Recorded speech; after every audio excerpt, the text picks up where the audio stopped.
Today in world literature, we turn to the work of Ku Xun, hailed by many as a leader of Chinese Cultural Revolution.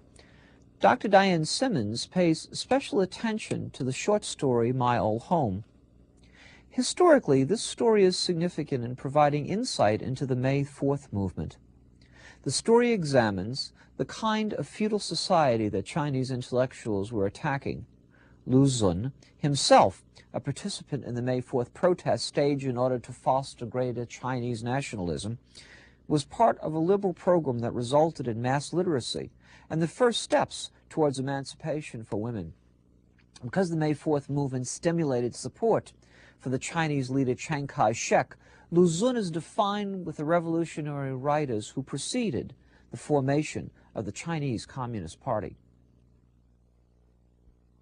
Ku Xun, often considered China's first modern writer, lived between 1881 and 1836, and was thus part of a generation which was, as the introduction to our text notes, in constant crisis. To attempt to understand Ku Xun's work, we must first examine the nature of the crisis that defined his life. In preparing this talk, I've drawn upon two works which I recommend to those who would like to do further reading on either Ku Xun or China during this period. These are Ku Xun, Diary of a Madman, and Other Stories, a collection of the author's work with an introduction by William Lyell, and East Asia, Tradition and Transformation by John Fairbank. We must begin by looking at China in the 19th century, when the Chinese Empire, which for centuries had been justified in seeing itself as the most powerful country in the world and the unquestioned parent of world civilization, is challenged by the expanding Western nations. The Chinese, self-sufficient for so long, do not seem to understand the burgeoning power of these nations, formerly viewed by the Chinese as benighted barbarian outposts.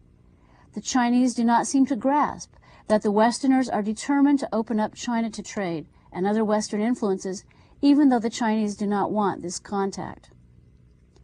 One notorious example of the West's insistence upon forcing trade upon the Chinese is the Opium War of 1839 to 1842. The English had begun to import massive quantities of opium to China. The trade resulted in an outflow of silver from China, which caused economic hardships. Opium also came to be seen as a social evil, as scholars, officials, and soldiers were increasingly incapacitated by its use. When the Chinese tried to stop the trade by seizing opium stocks and imprisoning British merchants, a chain of events was begun that resulted in a military confrontation. The modern British forces easily defeated the Chinese army, which was both technologically backward and poorly managed. As a result of British victory, China was forced to grant a number of treaty concessions, allowing the foreigners expanding trade rights and, in some places, freedom from the jurisdiction of Chinese law. This event demonstrates just how determined the Westerners were to take advantage of Chinese wealth and how defenseless the Chinese were against European demands. By the time Ku Xun is a young man, this process will have continued until much of China, once so proud and self-sufficient, is divided up into spheres of European influence. The Europeans scramble, as the phrase had it, to cut up the Chinese melon. In 1894, the Chinese suffered what may have been the greatest psychological blow of all, defeat at the hands of the Japanese, who had been disdained by the Chinese for centuries as dwarf pirates.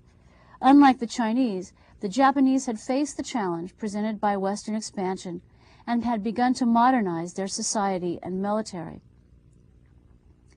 Why didn't China respond more effectively to the Western threat, as the Japanese were able to do? Fairbank blames inertia within Chinese society. So massive and so well established were Chinese institutions that they could not be readily changed. In some cases, attempts to reform China were stopped by high officials who feared the consequences to themselves. We should note that Western incursion wasn't the only challenge China faced. During this period, the country was racked with peasant-based rebellions, as population increases put greater pressure on government structures, and as flood, famine, and increasing government ineffectiveness resulted in increased suffering among the common people. Imperial China was not able to face up to these threats. But many in China still tried to bring about reform. One of these people was the young Ku Xun, who, along with other Chinese students, went to study in Japan to take advantage of that country's modern educational system and to learn from its success in meeting the challenges of the modern world. As a medical student in Japan, Ku Xun was shown slides of the war between China and Japan and was horrified at seeing pictures of defeated Chinese who seemed physically healthy, but judging by the looks on their faces, psychologically dead. Ku Xun decided that China did not need medical doctors as much as someone to treat the sick Chinese psyche, and he decided to devote himself to the creation of a new literature for China, literary works that would spark a spiritual revolution in his country. Ku Xun left the study of medicine and spent his life in this cause. He returned to China to start a literary revolution, but his first efforts went largely unrecognized. Meanwhile, Imperial China continued to decline until in 1911 the monarchy was abolished by a republican revolution. Ku Xun, like many other reformers, had great hopes for the revolution, but he and others were disappointed. The new leaders were corrupt and little interested in effective government or democracy. The idealistic founder of the republic, Sun Yat-sen, was replaced by a military man. Conditions grew increasingly chaotic, and much of the power in the company reverted to local warlords.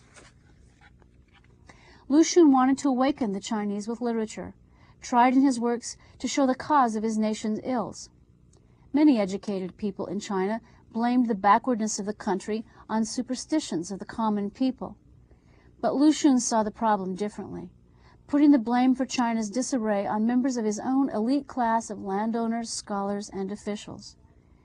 In one of his first modern works, The Diary of a Madman, considered the first truly modern short story in Chinese literature, Ku Xun attacks traditional Chinese society.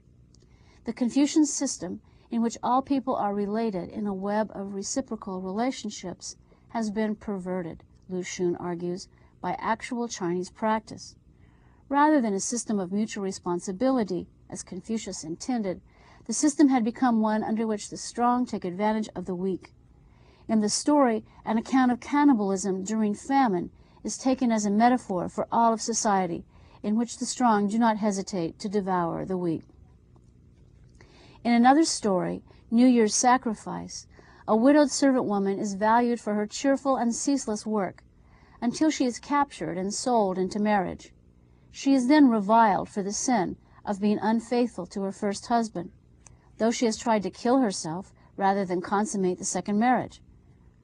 When she's widowed again and her beloved little son is eaten by wolves, she is mocked for her grief and confusion, then becomes a beggar and dies. When the narrator asks the cause of her death, he's answered casually, "What did she die of? Poverty, what else?" With nothing left, the narrator says, with no one to turn to, she has been tossed onto the garbage heap, like a worn-out toy that people are tired of seeing around. Ku Xun further shows the callous disregard of the privileged for the weak and suffering by setting the story of the servant woman against the background of a New Year's holiday, in which the privileged feast and celebrate and feel themselves rested and renewed, utterly oblivious to the suffering and death of the servant woman in their midst. In the 1924 story, Upstairs at a Wine Shop, Ku Xun takes up another theme, the feelings of near hopelessness of those who had hoped to see progressive change in China. In this semi-autobiographical story, a man returns from his travel many years away to his childhood home. There, everything seems changed. His friends are all gone, and lonely and depressed, he goes into a wine shop. Finally, he encounters a friend with whom he had shared the ambition to change the world. But the friend, a teacher, seems completely defeated.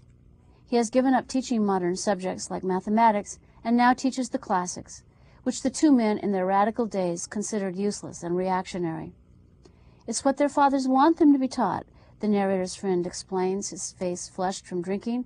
"I'm an outsider. It's all the same to me. What's it all amount to anyway? All I have to do is just muddle along." The friend goes on, "Just think. Not a single one of the hopes and dreams we have back then has worked out. I don't know anything anymore. I don't even know what tomorrow is going to bring, or even the next moment. In the story included in our anthology, My Old Home, written in 1921, we can see Lu Xun once again examining the hierarchical nature of Chinese society, the social pecking order, which he increasingly comes to see as the country's fundamental problem. At the same time, we can see that the author is not entirely hopeless about the future of China, has not given up on his early hopes to change, as has the man encountered in Upstairs in the Wine Shop. In My Old Home, Lu Xun shows that love and compassion do sometimes exist, and expresses the hope that China's destructive class hierarchy may break down in future generations. In the story, which reflects the author's own 1919 trip to his hometown of Shaoxing to sell his family property and move his mother and other family members north to Beijing, a man again returns after a 20-year absence to his childhood home.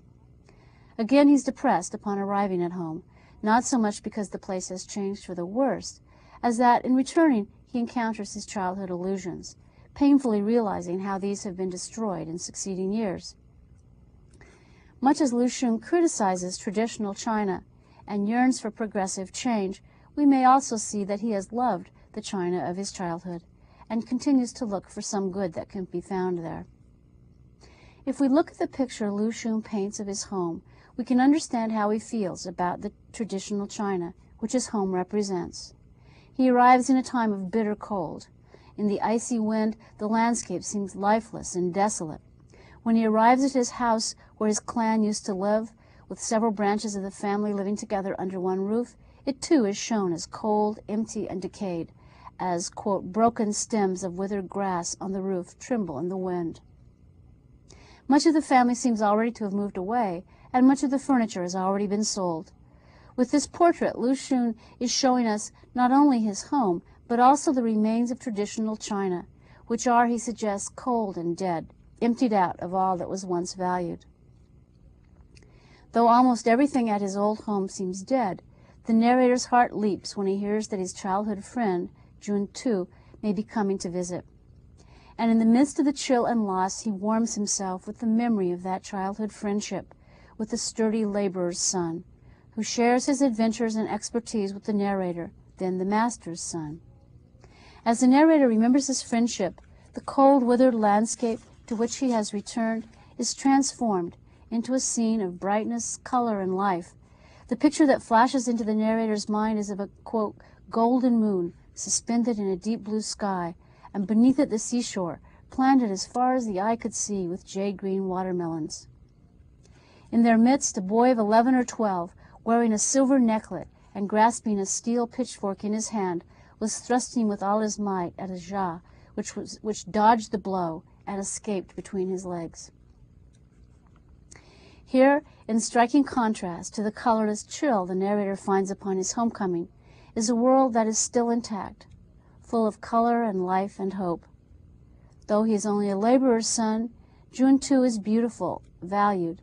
The silver necklet shows his father's love for him, as it represents a pledge made to the gods to ensure his protection. Though he is of the lower classes, he's full of energy, and he goes after the jia, which is an animal, probably a badger, unknown to the landlord's son. And Jun Tu is generous, willing to share his adventures with the master's son, possessed of enough self-respect to be able to treat the boy of a superior class as an equal. As Jun Tu, in the innocence of childhood, is not constricted by traditional hierarchies, so the narrator as a child seems unfettered by the class differences between himself and the laborer's son. Rather, he's able to simply drink in the wonder of this exciting and knowledgeable new friend. Quote, I had never known that all these fresh and exciting things existed. At the seashore there were shells of all colors of the rainbow, or that watermelons were exposed to such danger from the wonderful marauding jia. All I had known of them before was that they were sold in the fruit and vegetable shop. In traditional China, in which any learning of value was seen to have come from study of the classics, the laborer's son would have been considered ignorant, and the master's son, who undoubtedly was already being taught these great works, would be the educated one. But in the innocence of childhood, the narrator can see that the opposite is the case. The privileged boys are walled in, unable to really see the world, while the worker's son is alive to the wonders of nature and the vastness of life. Quote, Juntu's mind was a treasure house of such strange lore, all of it unknown to me and my friends. We were ignorant of all these things, and while Juntu lived by the sea, we could see only the four corners of the sky above the high courtyard wall. Not only does Ku Xun suggest here that people should be able to relate to one another across class lines, but he sounds a theme that will become increasingly dominant in the thinking of Chinese leftists, that the educated elite really do not know the world, and they must learn from the peasants and workers.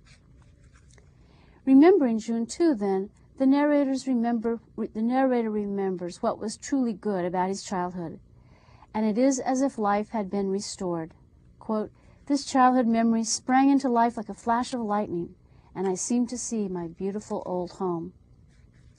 Given the futility and decay all around, however, it should come as no surprise to us that the connection that grew up so easily and joyfully between the master's son and the laborer's son in childhood cannot be replicated in adulthood. Now Juntu knows his place in the class hierarchy and greets his former friend with bows and apologies. The class structure, invisible to innocent children who are free to be thrilled by the wonder of life, now stands between the two friends, and the narrator understands that a lamentably thick wall has grown up between them. Not only are the two separated by their positions in society, but Juntu, as a common man, bears the brunt of the suffering and the chaotic conditions brought on by mismanagement, corruption, and foreign incursion. Though he's a hard worker and his children work to help the family, he barely manages to survive. Things are, he admits, quote, in a very bad way. Even my sixth child can do a little work, but still we haven't enough to eat, and there is no security. All sorts of people want money, there's no fixed rule, and the harvests are bad. You grow things, and when you take them to sell, you always have to pay several taxes and lose money, while if you don't try to sell the things, they will only spoil. At the bottom of the pecking order, the narrator recognizes, Juntu is at the mercy of every ill of society, including, he says, famines, taxes, soldiers, bandits, officials, and landed gentry. All had been so hard on him that he seemed a wooden image of a man. When the narrator finally leaves his old home, he feels no regret, only depression that the vision of the small hero with the silver necklet among the watermelons has blurred, and he feels the division that class distinctions make between people, feels again as if he is surrounded by an invisible high wall cut off from others. But if the narrator recognizes that a wall will forever separate him and Juntu, he notes the friendship that has sprung up between Juntu's son and his own nephew, and he can hope that for them things might be different. He recognizes, however, that there exists no model for how the children of privilege and the children of laborers can somehow be alike. He doesn't want to see the laborers turn into dry scholars with a treadmill existence like his own, nor does he want the gentry class to be subjected to the suffering like those of Juntu until they are stupefied. Rather, he hopes there will be for them something new, something he cannot even envision, a life we never experienced. For, Ku Xun implies, only when China can overcome its internal conflicts would it be able to learn from Western powers or defend itself from their greed. The story My Old Home was written in 1921 as China was plunged into chaos. The empire was gone, but no stable form of government had emerged to replace it. As conditions worsened, Ku Xun was increasingly radicalized, and until his death in 1936, he was involved with leftist organizations and protests, sometimes hiding to avoid arrest. He became the avowed enemy of Chiang Kai-shek's Nationalist Party after it purged leftists from its ranks.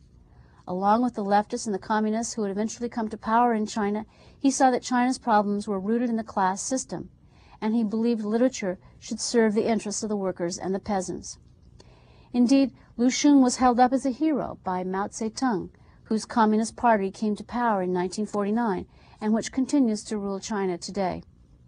Ku Xun, Mao said, breached and stormed the enemy's citadel. On the cultural front, he was the bravest and most correct, the finest, the most loyal, and the most ardent national hero, a hero without parallel in our history. Though the memory of Ku Xun is still lauded by communist authority, opponents of that regime claim that the present system violates the most fundamental beliefs of the author, and that in 1981 the party used a celebration of the centenary of his birth to legitimize their clampdown on uncooperative writers and intellectuals. Simon Leys, in his book on contemporary China, The Burning Forest, claims that Ku Xun, if he were alive, would oppose the continued dictatorship in China and support, quote, the voices of China's conscience and hope, repeatedly gagged, but always rising again. The chief commander of China's Cultural Revolution, he was not only a great man of letters, but a great thinker and revolutionary. So Mao Tse-tung paid tribute to Ku Xun. However, the writer was never formally a communist, and his devotion to communist philosophy is still debated, as Dr. Simmons points out in her lecture. Ku Xun, however, did declare that he wanted to portray the silent soul of the people, for which thousands of years grew faded and withered quietly like grass under a great rock, he wrote. As one of his contemporaries wrote, Ku Xun represents the literature of revolt, but this is in itself a sign of life.